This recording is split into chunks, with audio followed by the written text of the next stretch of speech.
people have. And listen to, pardon? That was me. You're good. And listen to Beth Higgins talk, Beth Long-Higgins talk.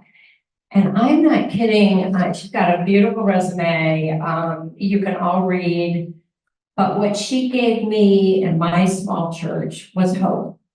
I am president of our council, and if you're a small church like we are, you are constantly saying, oh, we don't have any young people in our church. Oh, what are we going to do about young people? Oh.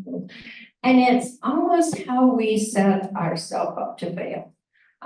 We are a small church. We're not going to get a bunch of young people probably to come to our church. And the hope that Beth offered me was, we don't need all those young people. We've got a lot of old people who have so much value. They have so much knowledge. They have so much wisdom to offer all of us in our community. So that's what we're doing. We're reaching out to the older population in Fort Madison and saying, we don't care if you join our church, just come and participate in workshops and bring your value and your knowledge and your leadership and wisdom, and we'll learn from you. So with that, I welcome Beth, and I hope you enjoy her as much as I do. Thank you, Martha.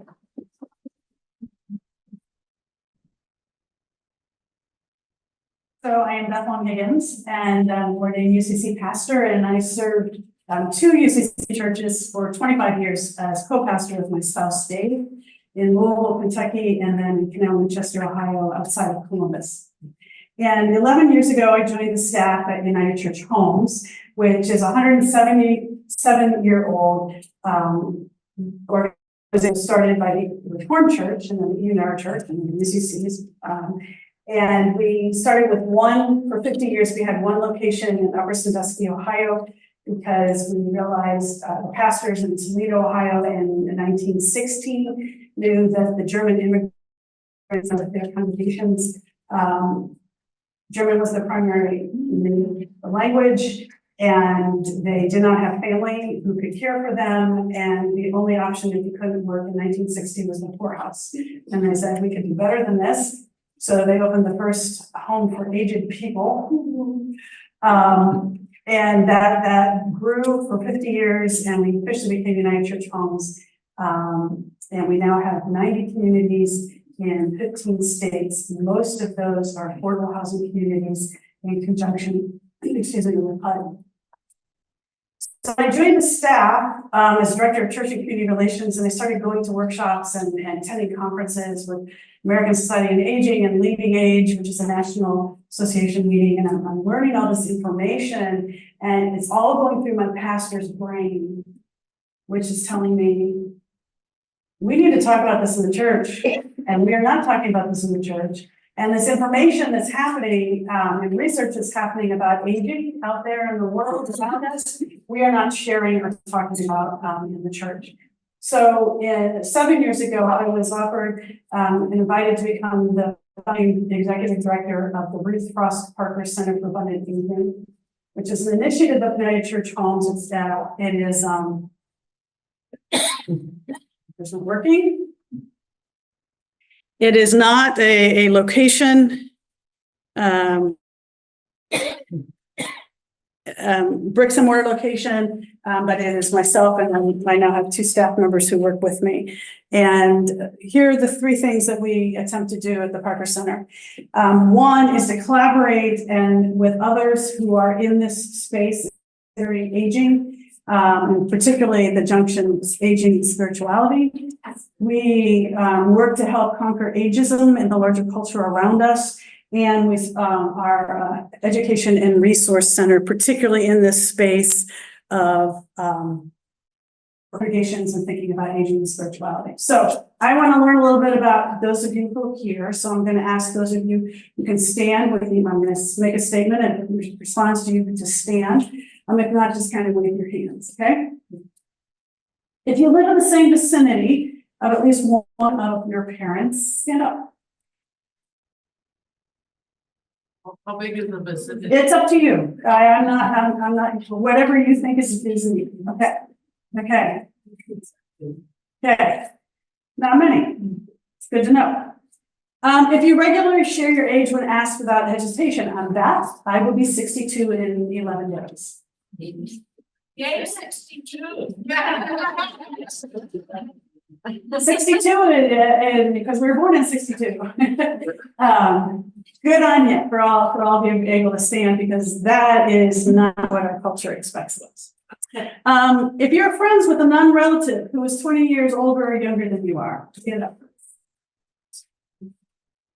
This is pretty easy for those of us who are in churches because, right, church is just about one of the only places in our culture where multiple generations come together. I can remember specifically standing at the pulpit on a Sunday, and Ivan Gundings was sitting right in front of me, taking his nap. And you know what? I didn't begrudge him because the man was 97 years old. He lived a mile from the church, and he was. So if he needs to take a nap, that's fine, but he's here in the midst of community. And right behind him was a new couple, and they had brought their newborn infant for the first time. He was 2 months old. And I just about cried because I thought, where else other than family reunion do we go where you have literally a century worth of life having this same experience at the same time? Churches. If you've ever felt overlooked or devalued because of how old someone thought you were.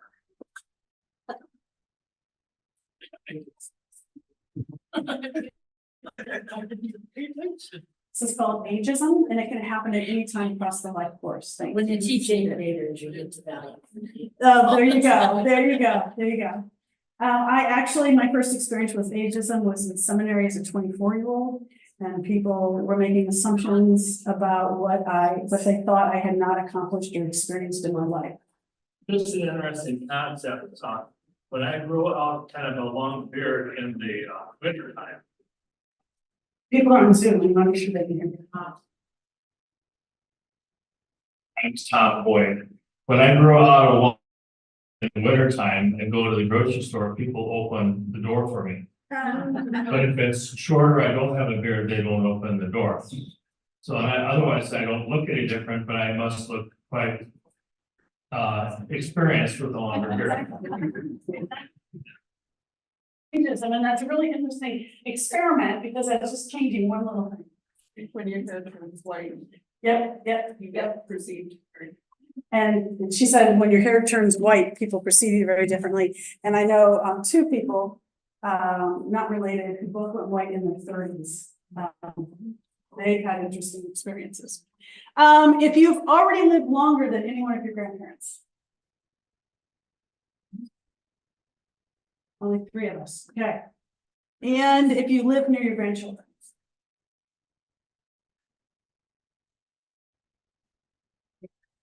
This is a growing trend, folks. Folks today, as they're trying to decide where to live, increasingly people are not moving to be someplace just where it's sunny, but they're moving to be with their grandchildren. So when Martha heard this workshop at General Synod, we were talking, it had a different title. And like Karen Georgia Thompson, I get bored saying the same things over and over again. And I'm continuing learning and reading and evolving in my thinking about these things. And I'm now calling, instead of talking about older ministry with older adults, I'm talking about age conscious ministry.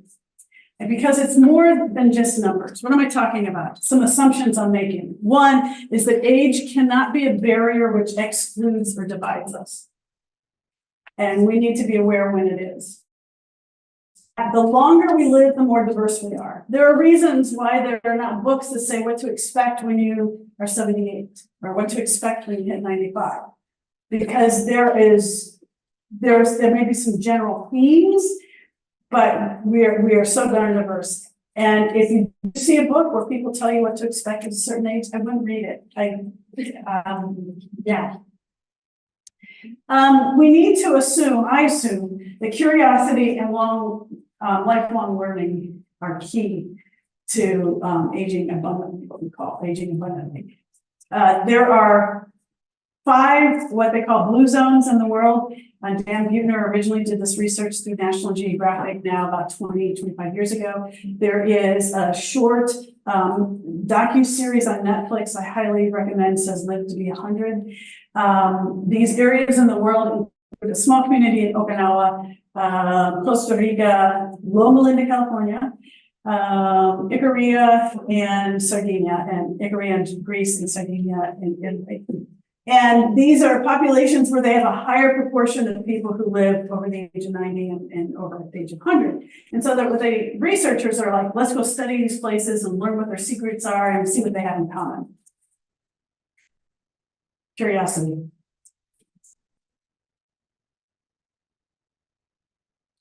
People who are educated tend to live longer. It's not because they know more, but because a part of education is to learn how to be curious about learning more. Another assumption I make about age-conscious ministry is that we are all about connection and belonging. And I will confess to you, as a young pastor, I hated meeting with the Women's Guild. And I really thought, I have a master's degree to go out for tea. You want me to like take an afternoon and go with you to this museum? I did not minister very well to that group. What I know now is those experiences for those women were key to them being connected to each other and to the church, and for them to have a place to belong. Yep. Or back in the local church, I would completely change my thinking and how I approach those more social things, because they aren't just social. They have serious spiritual and mental health ramifications. Question, Yes. do men have more of those groups now too? Or is it just women? Women's groups? I don't know the answer to that, but what I can tell you is it is really helpful for there to be groups for the separate genders. Yeah. Because how we experience life post our primary careers is very different for men and for women. And so it's helpful to have others who are approaching these life stages from similar positions. And it's also very important for them to be men and women together. But I would like to think that there are more men's groups today, but I don't know that for sure. And why do I talk about this, and why do I think that there is hope for congregations? Why do I waste my time knowing that as clergy, none of us have been educated about this? We've had maybe a day. And I know what comes out of church publications as it talks about our aging members who have white hair and wrinkly skin, that this is not valued. I think that there are potential gifts that you all are connected to in the congregations and the members of and you serve. One is congregations know how to convene conversations, you know how to teach, you know how to listen, and you value relationships of reciprocity, respect, responsibility, and mutuality. Those are important. Congregations, and we encourage people to dream dreams and have visions, right? Or old men will dream dreams, or young men will have visions, or vice versa. That is a part of our theological grounding, and how are we encouraging our older members to have dreams and to share those dreams and to help younger generations who have visions, help them to bring those visions to fruition and vice versa. We need to have a theological framework for our intergenerational being and multiple generations together. Golly, by the time I do this a third time this afternoon, I don't know what it'd be like. And I'll get to more to giving you some of the basics of my theological foundation. As Karen Georgia talked about last night, we know how to do rituals, right? Think of all the rituals we have. We've got confirmation, we have baptism, we have marriages. What are the rituals, opportunities for us to develop for individuals who are in later life? I heard a rabbi, still can't remember his last name. He talked about the ritual that he developed for his member who had been married, his wife died, and he was wearing his wedding ring for like 5 years. And I don't think that the member really was like in a relationship with someone else. But it's like, I need to move on. And so he developed a ritual where this man and the others who we invited into the sanctuary, and for him to take off the ring and place it onto the altar as a symbol of giving back and giving thanks to God who had sanctified that marriage, and asking for God to be present with him now as a single person in the world. What are the rituals that we can develop to meet the life situations and changes that are happening for older adults? There's such a thing as gray divorce. The largest population of that is having the highest incidence of divorce are individuals who are in their 50s and 60s. What are we doing in our congregations to acknowledge these changes that are happening and perhaps not to blame the individuals? My mom and a group that she participates in came home really disturbed after one of their Tuesday groups. And she said, I just have to share with something. I'm not going to tell names, but over lunch, one of the women, and she was the youngest in the group, everyone else was in their 80s. One of the women said, you know what, if I had known that we were both going to live this long, I would never have married my husband in the first place. Right? When they had gotten married, average life expectancy, particularly for the man, was in the 60s. And these men are living into their 80s. And how do we acknowledge that, you know, we say marriage is for life, but life is longer than we thought it was going to be. And so what do we need to do to help individuals in this process? The intergenerational connections lead to, is as a sign of our commitment to diversity. In the book, Who Do You Want to Be When You Grow Old, which is a textbook I use for a course that I teach through Eden, and I'll talk more about that later. I love this. If we live on default without maturing spiritually, which is what the culture just expects, that we just are on default, we simply get old without growing whole. But when we live purposefully, making the conscious choice to take the path of aging, we continue to mature, to grow in wisdom, and develop compassion for all living things, the essence of spirituality. Dan. It's a South Dakota. Yes. Anybody have a reddish, brownish Denali? Are you giving one away? No. The food trucks are coming in, and there's a red Denali that has a South Dakota license plate. And so Just kidding. trying to figure out who. And now, once you find out who it is, we know who skipped this session.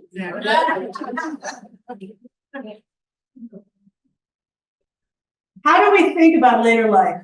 Are we an automatic pilot, or do we understand this as a continual process of the opportunity for us to mature and to grow old?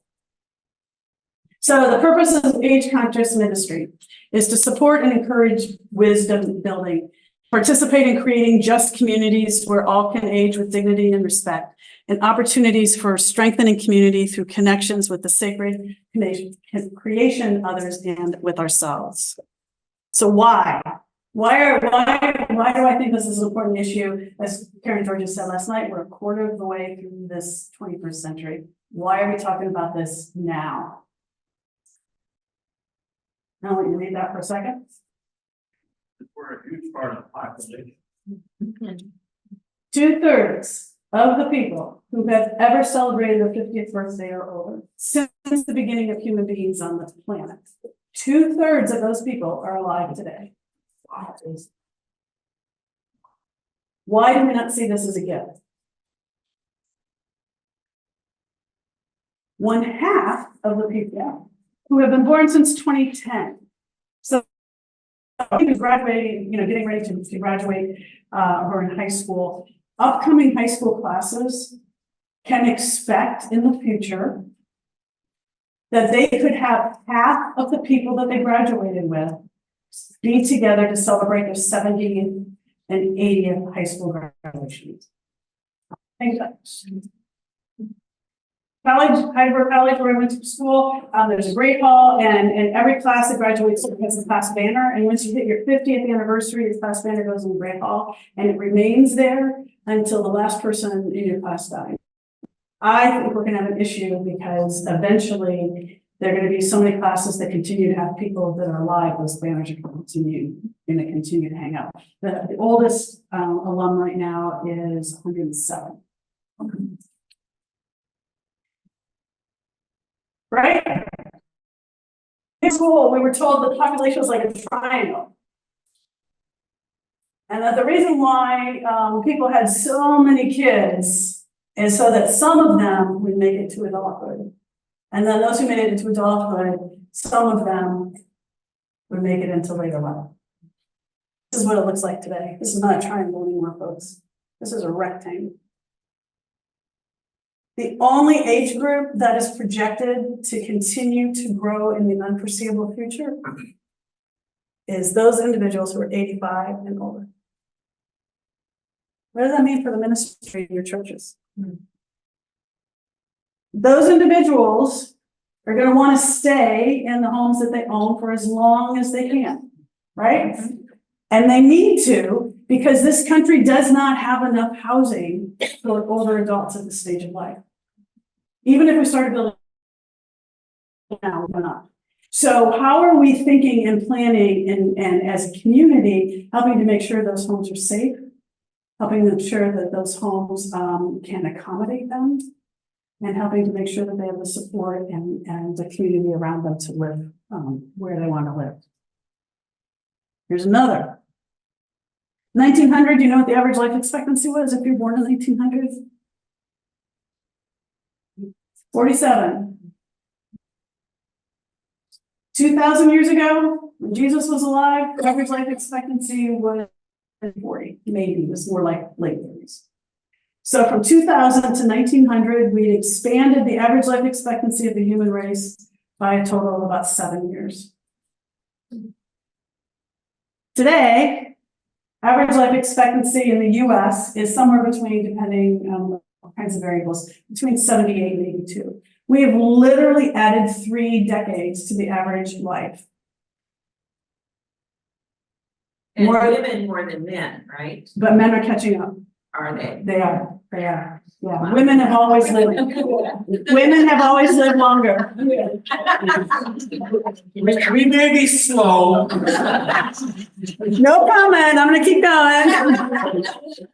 The other thing, the thing that I like about this chart is it shows that here, these are the folks who are under the age of 17.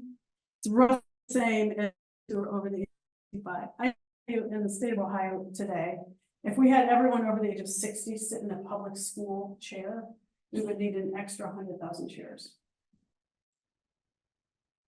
What are the implications of that for our ministries? And take a look again at us.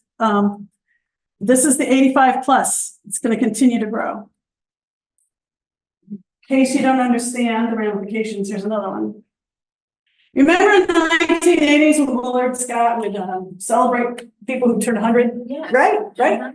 There were roughly between 15 and 37,000 people. Not all of them had their picture on the Today Show, but they stopped doing that. Why did they stop doing it? Not because Willard Scott retired and passed away. Too many, or maybe. Today they're 100,000. And look at this.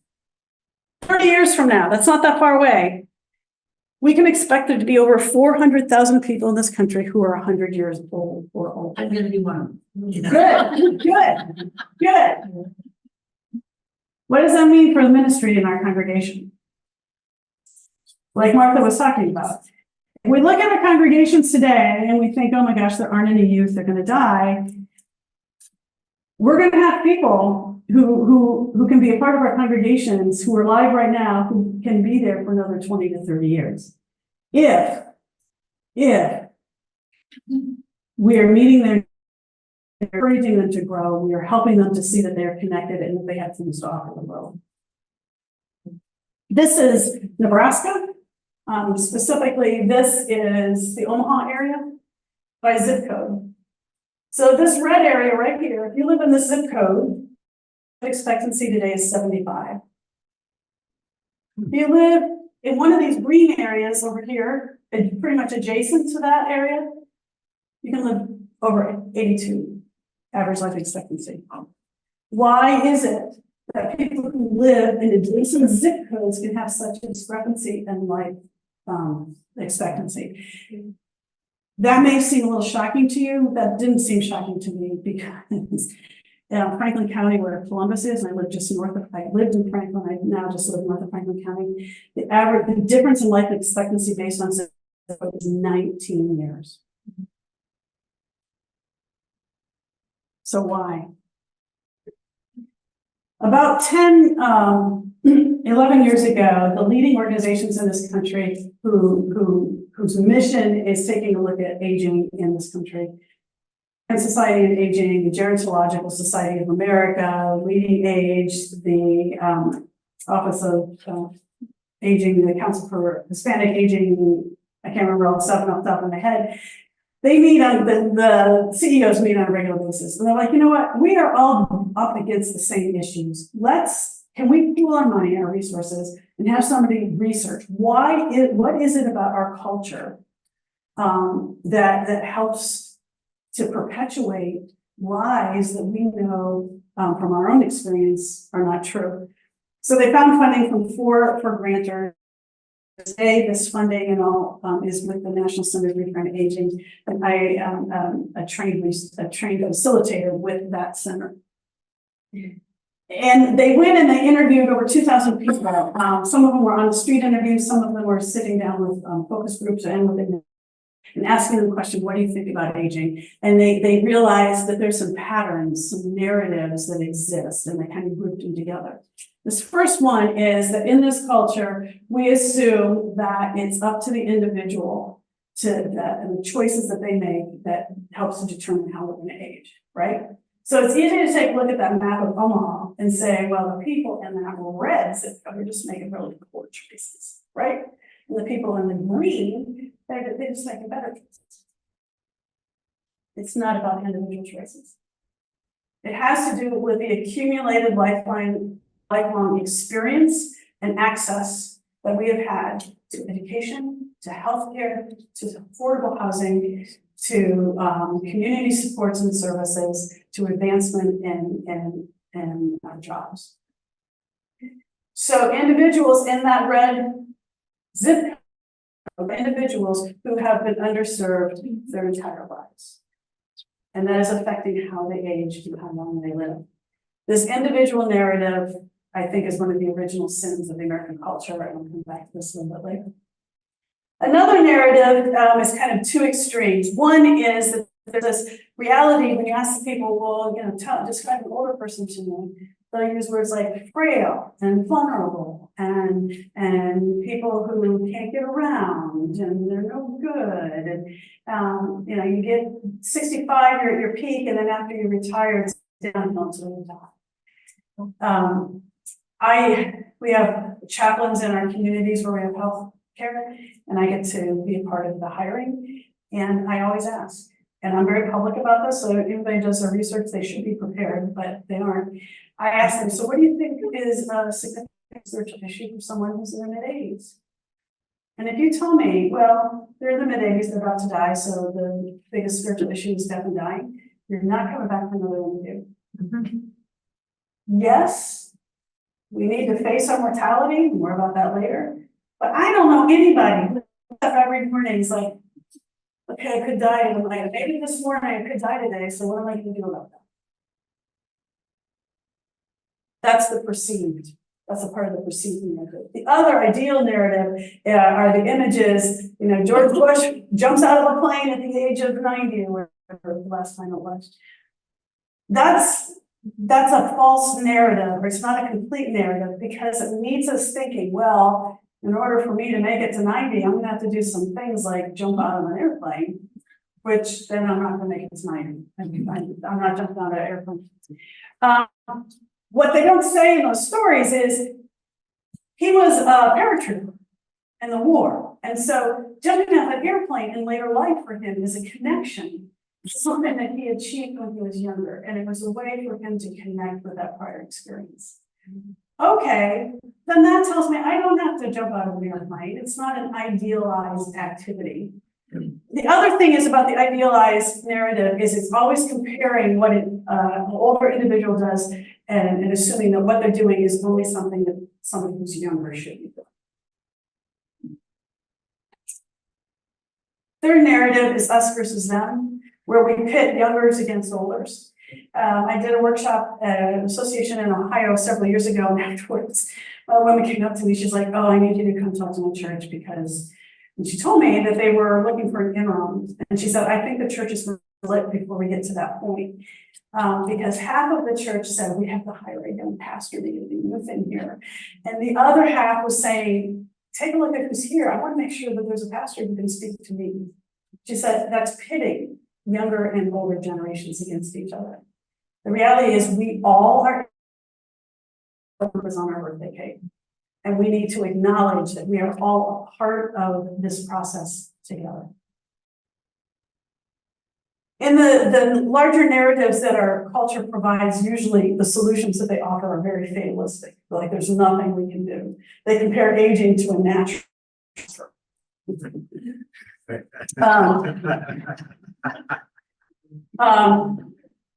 There's a specific term that is often used, which I refuse to repeat. One of the vice presidents of our organization in a presentation, he used this natural disaster to talk about the demographics. And I went up to him and I said, don't do that again. And he just looked at me and I said, when you compare aging to a natural disaster, people assume there's nothing they can do and they shut down and they don't respond. And he said, well, I heard other people use it. And I said, I don't care. They jumped off the bridge. You jump off the bridge. Talk about aging. The final one is that modern life is hard, and this is based on nostalgia. I think Kim Georgia will talk about nostalgia a little bit last night. That it was so much easier to retire. And I say to people, was it easier for your grandparents? Because it was not easy for my grandparents. They retired before there was Medicare and Medicaid. They retired and at the very beginning of this country was beginning to build affordable housing for older adults, and they lived in an apartment building for a while. They had no car, they had no phone. I mean, they were very poor. And finally they moved into what is now one of the communities of part of United Church Homes for the last. And they were there because of the benevolent care that the church was providing. Modern life is complicated, but the complications have been put in place to help assist us all. Social Security, Medicare, and Medicaid are the three most important social programs that have ever been provided that keep the most people out of poverty that this country has ever put together. Amen. Aging is not a solo sport, pursuit or sport. At the Olympics, I'm not going to show the video. During the Olympics, there was this video where it talked about athletes and the people that supported them. Like, it opens up and there's an older gentleman and it's dark out and the light bulb's over the door and he's unlocking the gym for who to be able to go in extra early. And another is somebody watching on TV, an athlete who's ahead of them, who is their inspiration that they can do this. And they talk about the parents rearranging their schedule to get them to their practices. Being an Olympian is not a solo pursuit, and neither is aging. So what do we need to do to change and make a difference? First of all, is we need to consider how we think about aging and what are the narratives that we are telling. And second, what are the systems and supports? How can the church be a part of the systems and supports that exist for our members to help them age well? So what are the narratives that we tell, and what is the church's role within that system? Joe Coughlin, the director of MIT's Age Lab, in a conversation I had with him a couple of years ago, I was talking about this that I do, and he said, and I don't think he's a church individual, he said, yeah. He said, I am very concerned about he lives in Boston, about the number of churches in small towns that are closing. Because I know that those churches are more than just churches, they're the center of the community, they offer space for other organizations to live, and I am very concerned about the connectivity that's gonna be interrupted for the older members who live in that larger community. MIT's age lab is considering the role of churches in that system. I think you should be thinking about our role in those systems. So how do we update our thinking? Fortunately, there is a lot of research. There is a lot of research that you may not have ever heard before.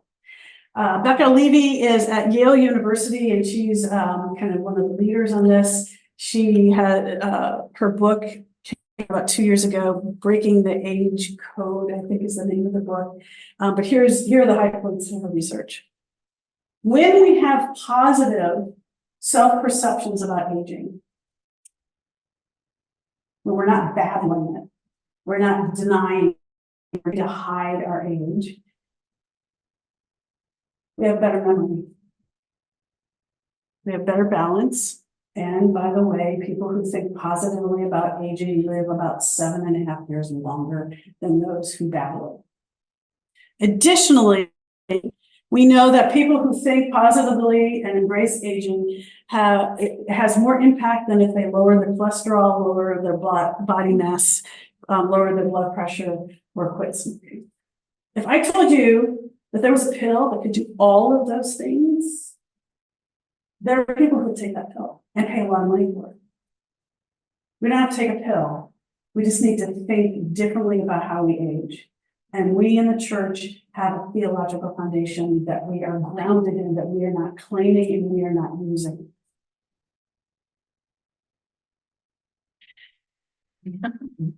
Ageism has to do with how we think, how we feel, and how we act about someone based on how old we think they are. It has to do with prejudice, stereotypes, and discrimination. It can happen at any point in a life course. And it is both, we have implicit bias because we have been absorbing our culture's messages about what it means to age for the 6, 7, 8 decades that we've been on. As I said, I've been doing this work now for 10 years. I've been trained through the National Center.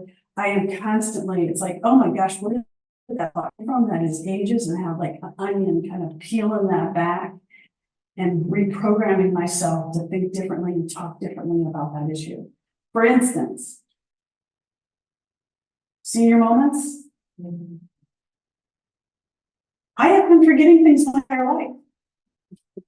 Why at a certain age should I say that this is age-related? It is not age-related. It is related to how much I've got going on inside my brain and how rested I am and how centered I am. So just take a look at some of the biases that we all hold. I'm going to click through some numbers, and I'm not going to do the mic for those of you on Zoom. But I just popcorn style. When I list a number, I want you to say the first thing that comes off of your head, top of your head when you think about somebody who's this age. Retired. 65, retired. Rocking chair money, Rocking chair buddy. great grandchildren. Great grandchildren. Medicare. Medicare. Okay. Vote. 18, vote. Graduate. Graduate high school. Graduate from high school. Driving for some. Independence. Independent. Becoming independent. Starting out. New beginning. New beginnings. Party. Party. Somebody always lets on that they had a really good 40th birthday party. Career. Career. Second careers. Second careers. Midlife crisis. Midlife crisis. Top of the hill. Top of the hill. Teenagers. Teenagers. Dealing with teenagers. Okay. Just old enough to start mentoring someone younger. Just old enough to start mentoring someone younger. Okay. 13. Confused. Confused. Hormones. Awkward. Awkward. Drama. Drama. I can tell you that in Nebraska, their response to 13 across the board was Anybody want to be 13 again? No. 90. Wow. Hobble. Hobbling. Hobbling, old, Celebrating. wise, celebrating, Active. active. Okay, Active in church. active in church, Old guard. old guard. 21, Party. party, Voting. voting, College. college, New job. new job. Is this a drinking age in South Dakota? Yeah. Okay, okay, Oh, kindergarten. 5, Kindergarten. starting your education. What? Toothless. Losing your teeth, yeah. I can usually tell who the retired kindergarten teachers are, because they're all like, oh. 72, Retire. retire, Wondering. Travel. Retire. wondering about retirement, Comfortable. comfortable, Wondering about the future. wondering about the future. How long can I go? How long can I go? 16, Sweet. sweet 16, High school. Driving. driving, high school, Dating. new loves, dating, okay? 55, AARP, Empty net. yes, okay, Sandwich generation. the sandwich generation. And 85. Hurrah, glad I got it. Hurrah! Almost there. Almost there. Okay. We name an age, and some of these biases, some of these things we've been told come immediately to mind. Top of the hill, somebody said for 40. Let me tell you, that's a myth. And these are specifically arranged as a U because the research talks about the happiness U curve. This is across cultures. This actually has been shown in primates. So it is something about wired in our beings. We are happiest when we're children. And these are generalizations, and I know that some people have terrible childhoods, but in general, as human beings, we're happiest when we're children, and the happiness goes down through our teenage years, surprise, surprise, continues to decline. And actually, the bottom of the curve over here between 46 and 49. It's not the top of the hill, it's the bottom of the U. And then after 49, when we ask people about the happiness or how contented are you with your life, it continues to increase as long as that person's alive. That's a whole nother workshop, a whole lot of research behind this. When people tell me, how old are you? I'm 39, and I know they're not 39, I say, I'm so sorry. And they look at me, I'm like, if you're gonna repeat a year, you want to repeat something after 49, because if you're still 39, and there are things about our culture that contribute to that which is perhaps physiological, like having children at home, assisting parents who are older, having careers, and the expectations on their careers. So, what are the implications for ministry? If we wonder why there are not people who are in their 40s and 50s active in our congregations, or who may come but don't want leadership roles when previous generations jumped at leadership roles at that period of time, they're busy. Consider where they are on this curve, contentment. So what does our ministry for those who are in middle life need to look like as they're facing those issues? The other comment, sandwich generation, somebody had mentioned over here. I heard a recent reframe of this, and as I've shared this with individuals who are experiencing this, they're like, "Oh yeah, it's not the sandwich generation; it's the panini generation," because the pressure that comes from above and below is more descriptive. So, how do we go about doing this? How do we go about rethinking and retraining ourselves? we need to consider what wisdom is. And the Mather Institute did research in 2023. And the first thing to know is that of the folks that they interviewed, what is wisdom? 89% said there is a correlation between wisdom and age. Caveat, a mentor of mine, Dr. Susan McFadden, whose husband is a retired UCC pastor, she's a gerontologist. She says that not all old people are wise, and not all wise people are old. Wisdom is not necessarily something that comes naturally, but I think it's one of the things that we in the church should be cultivating and encouraging people to grow. So what did these people from the Mather Institute say? What makes up a wise person? Here, just the top 5 answers. Somebody who accepts limitations, somebody who's a realist, somebody who has agency or control over their life, they can make decisions that matter. They have strong relationships, and there's somebody who's optimistic.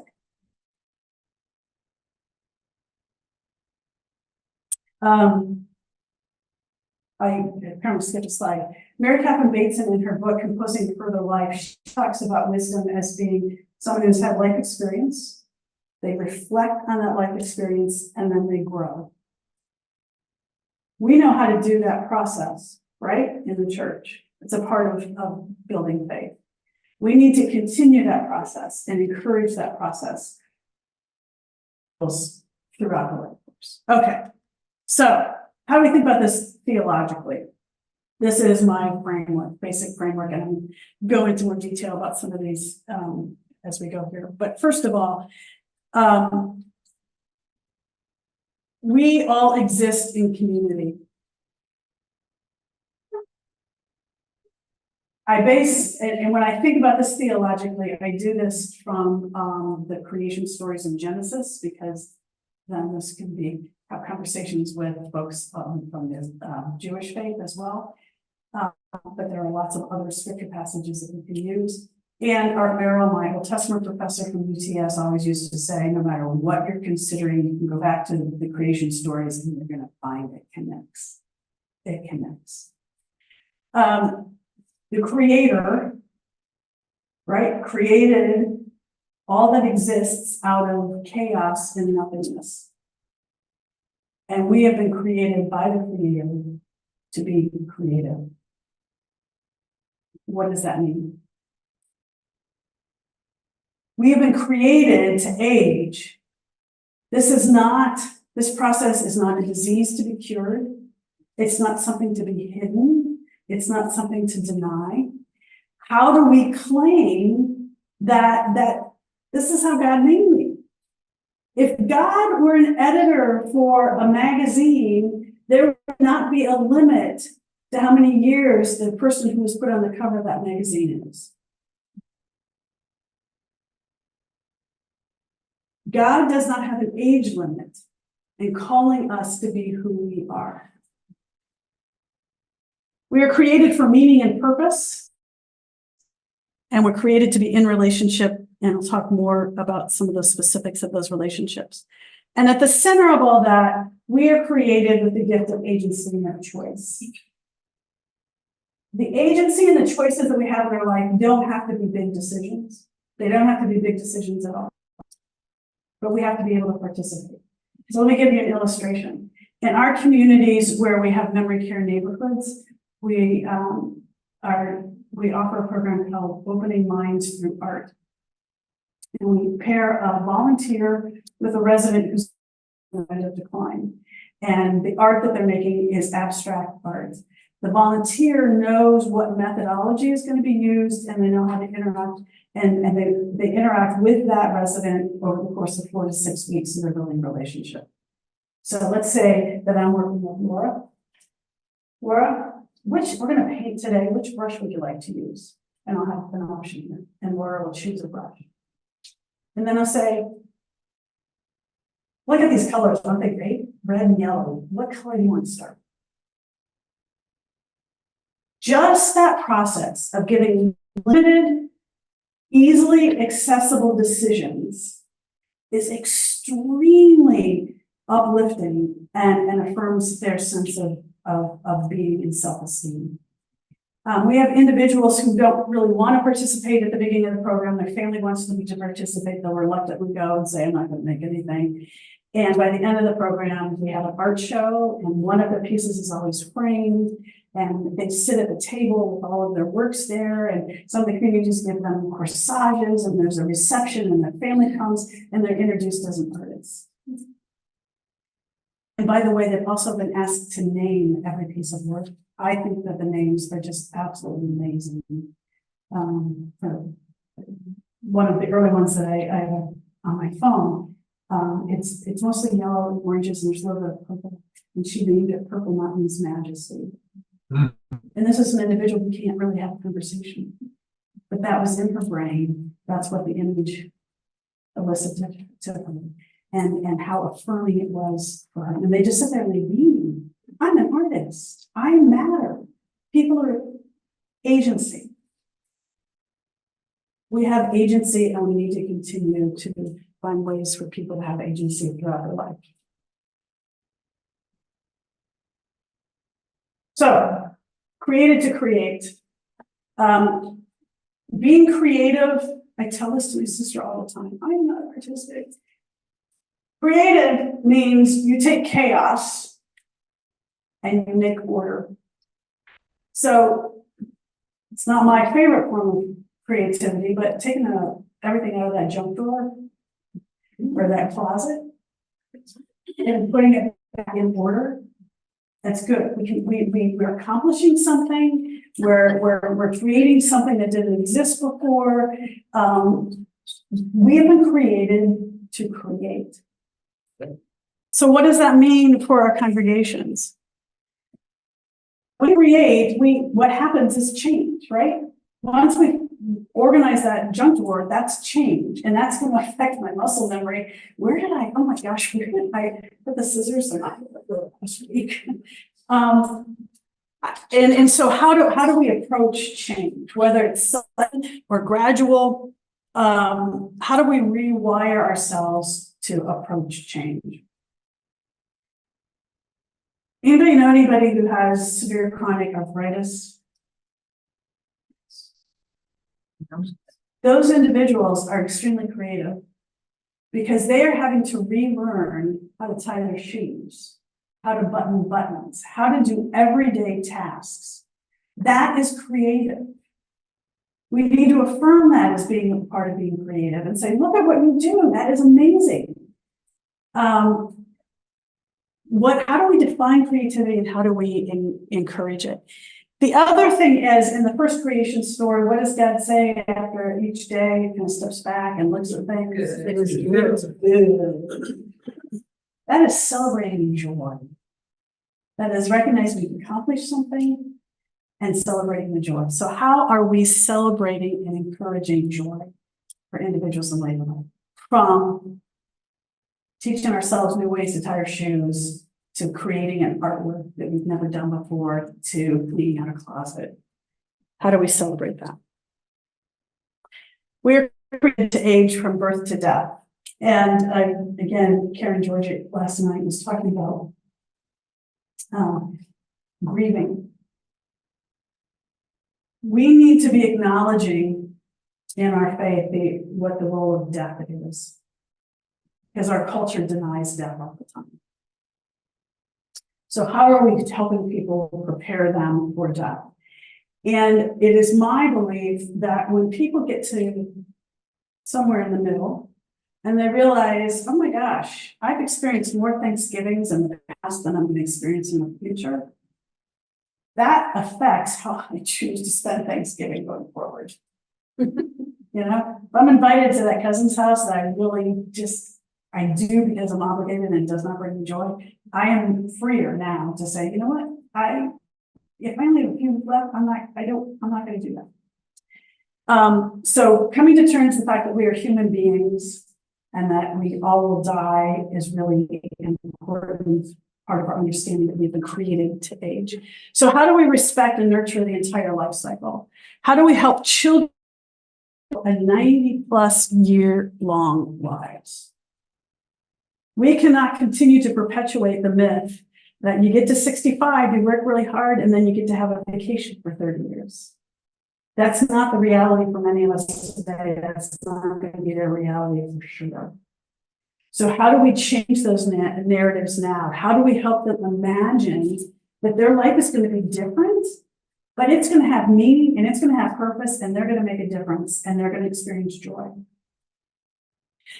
Laura Carstensen, the director of the Center for Longevity at Stanford, says that a 30-year vacation doesn't do anybody any good and it doesn't do society any good. We need to stop thinking about retirement in terms of being leisurely.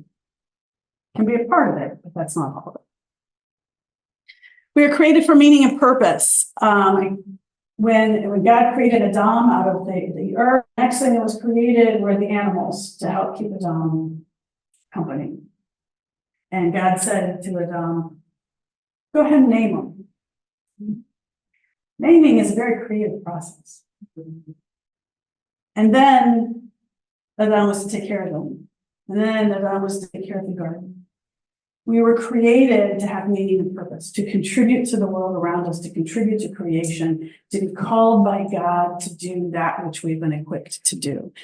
So how do we encourage those connections for meaning and purpose? Recognizing that what brings us meaning and purpose today may not be what brings us meaning and purpose down the road. That's going to change, and that's okay. But there is always something that we can contribute to later. We have been created to be in relationships. Again, aging is not a solo sport at all. There are implications. How can we foster communities where all know they belong? There's a pastor that I know, she was not working in a local church. She moved to a city to work with the organization that she was working with, joined a church. She lived with severe rheumatoid arthritis. And after she had finished her primary career and the disease continued to take a toll on her body, she was going to have knee replacement surgery. And she was not married, she didn't have children, she didn't have family who lived in the city that was now her home. And she lifted up in prayer to the congregation. She said, I'm trying to figure out, I have to have the surgery and what I'm going to do for rehab afterwards. And a family in the church came to her and said, you know what? We don't know you very well, but we're a church. We have a bedroom on our first floor with a bathroom. Why don't you come and move in with our family and we'll surround you and take care of you this time? And she was like astounded. She never imagined asking somebody from the church that she barely knew. But because they were part of the community and that family had the courage to ask her and invite her because they knew that they were surrounded by the church family as well, that it wasn't just their family, but a larger group. Remember those age graphs? There are fewer children, we're having fewer kids. Many of us are not having children at all. Even though I joke with my children that they are my retirement plan and they're going to have to take care of me at some point in time, joking and not. The reality is for many of us, we don't have that family. And so how do we build the community of folks who are going to be around us to help care for us as we need it? And there are a variety of different roles that we're going to need within that community. We need Joe Kaufman from MIT Age Lab. He says, who are you going to call to go to lunch with? Who's going to change the light bulbs, or I say the smoke detector, the batteries in your smoke detectors? Ashton Applewhite, who's another leading voice, global voice about ages, she just frankly tells people, have you thought about who's going to clean your butt? All different kinds of relationships that we're going to need to be a part of our team as we age, a part of our community, and we need to be building those wherever we are in life's course now. And we need to know that we belong. The role of generativity, right? This is one of the generativity versus stagnation. It's one of Erickson's life stages for those over 65. By the way, by the time he retired and passed away, he said he did not study the life course far enough. He did not he lumped everybody over 65 together. And he says it's because he was doing his research in the 60s. demographically, it's not what we are today, and that more research needs to be done and thinking needs to be done. Anyway, generativity is a word also that Lars Twinston brought to light in the 1990s, and it literally means to promoting of younger generations. That this is something that has continued throughout the ages to be extremely important and helpful for older adults. Scientists say that we are living today, and it's one of the pieces of the puzzle that has enabled us to live the longer lives that we're living is because of women, because women have lived longer than men, and because women's roles traditionally were transferable from one household to another. And because women, once they didn't have their husband or to care for them, they would go live with a daughter or a son, they took their skills to that home, and then they assisted in the raising of the grandchildren. Human beings and two types of whales are the only creatures on Earth that continue to have relationships with the youngest generation. No other creature continues to have a relationship, a grandparent relationship, with that generation to down. Everybody else, you raise their offspring, and once they're on their own, they're on their own, and you don't maintain that relationship. This is a benefit of being a human, and this is something that we need to nurture, and we need to expand. We used to call it the grandmother effect, we now call it the grandparenting effect, because men are catching up and living longer. How can we in the church facilitate those intergenerational relationship building, recognizing that we also don't have to be related to those kids who could be our grandchildren? And I'm a person who realized I need to practice what I preach. I am not in a relationship with folks who are 20 years younger than I am or more. I don't have grandkids. And so I am now volunteering as an assistant with the youth group at my home church. I realize I need to be in a relationship with folks. What are we doing in our own lives to have those connections? Children and youth who live near and have relationships with their grandchildren are less likely to die by suicide, use drugs, and more likely to graduate and be their mental health is better. Is it helpful though? What I see a lot of times is churches who take young kids and they take them to the nursing home to visit. And the message is they're old and they're about going to die. So start a relationship with them and they'll maybe feel better. It's about relationship building. That's not building relationships. That's what I was. Yeah, absolutely. There was also a study about youth ministry that's now about 25 years old. And they said the ratio for youth ministry should be 5 to 1.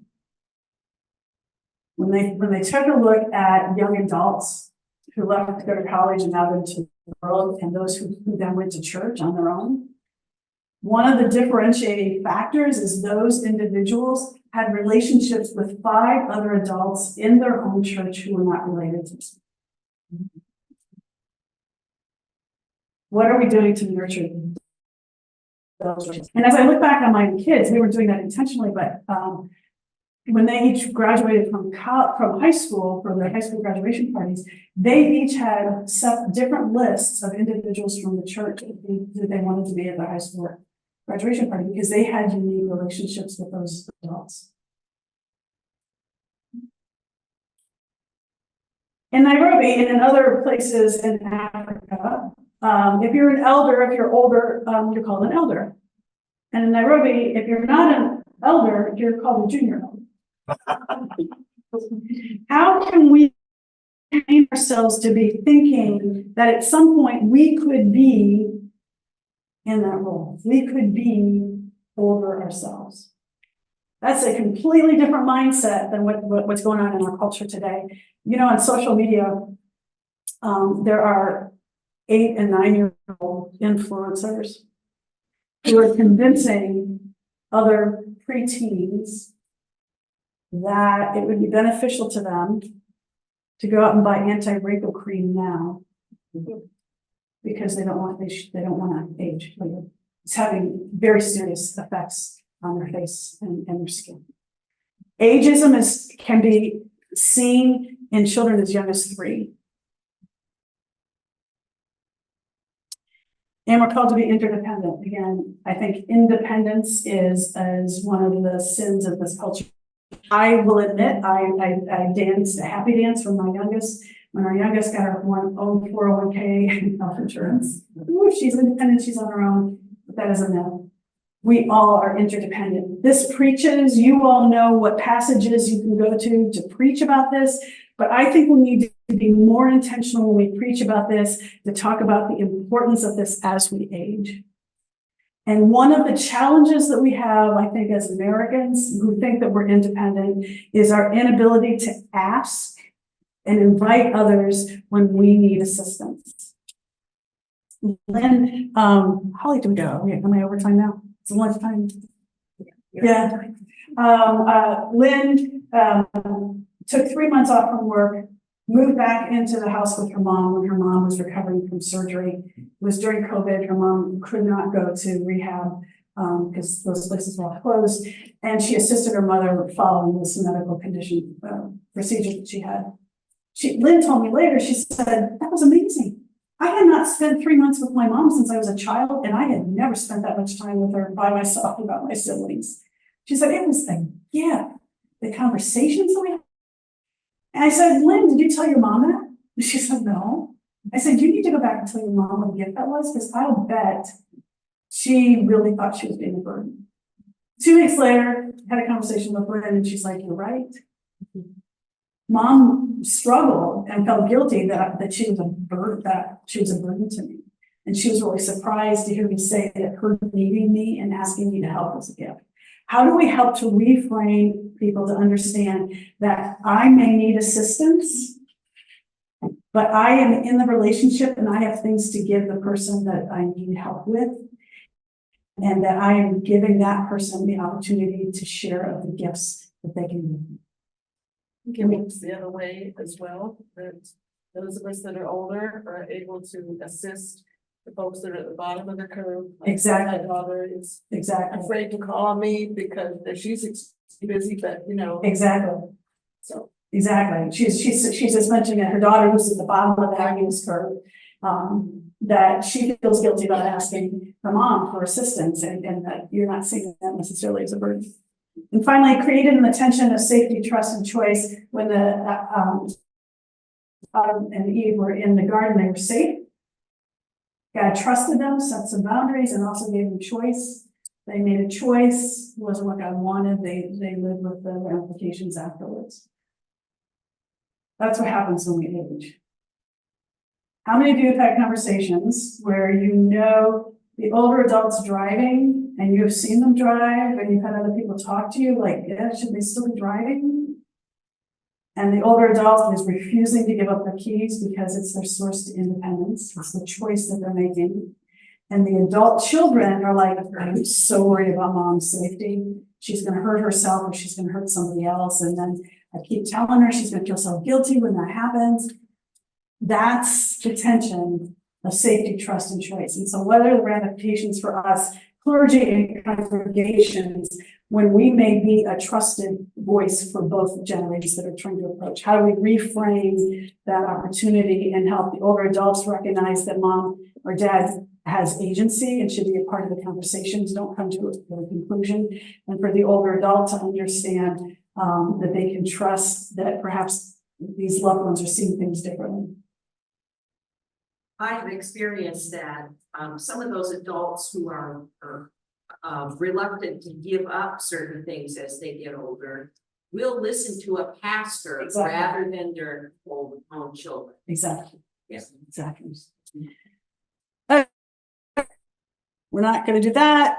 Here are the commercials about the partnership, real quick about the resources. I want to make sure you have the resources. We have a new Facebook page. You just asked to join it. We let you in. It's called the Abundant Aging Ministry Network. If you pronounce it, it's Amen. So now you'll remember.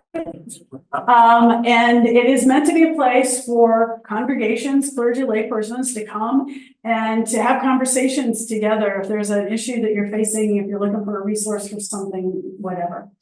Enliven are online courses that we offer. They're either free or very nominal registration, and because they're on Zoom, doesn't matter where people live. And these are courses that we try to address enhancing someone's spiritual life.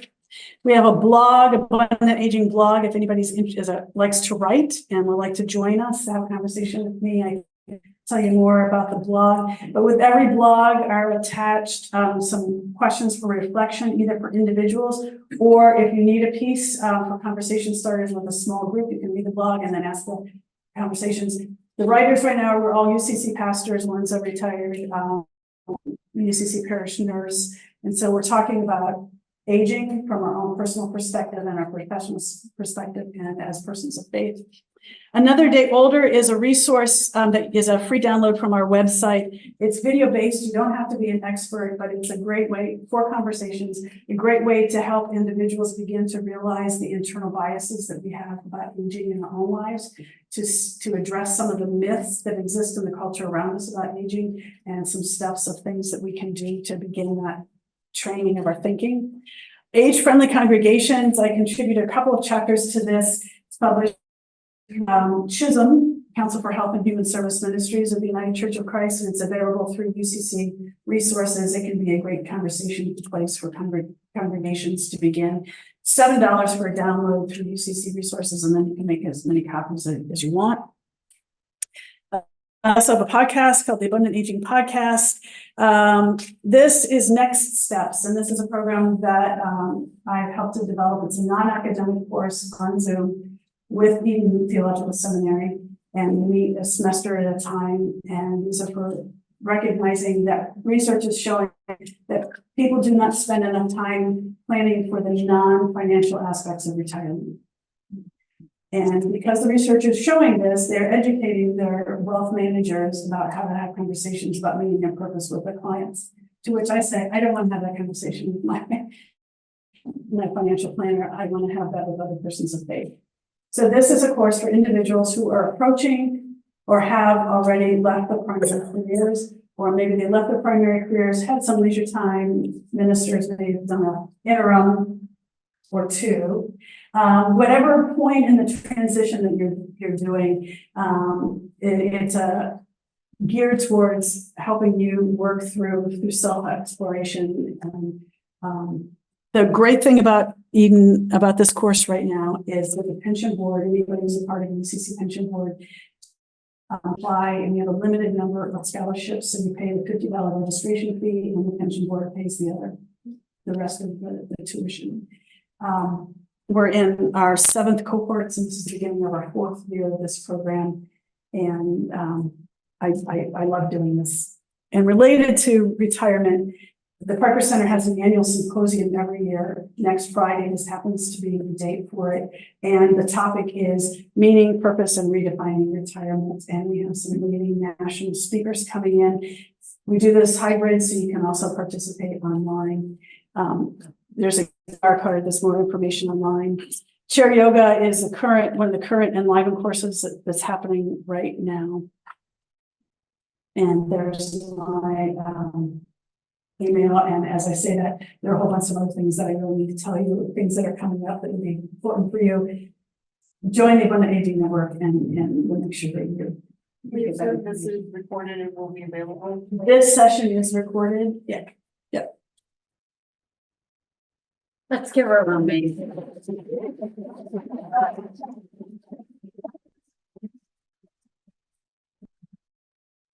didn't lead you astray. No. Maybe I'll. I guess the Zoom people don't need to know. Okay, for lunch, we have food trucks. So you're gonna go out this door and a little to the right, and you're gonna follow down that hallway.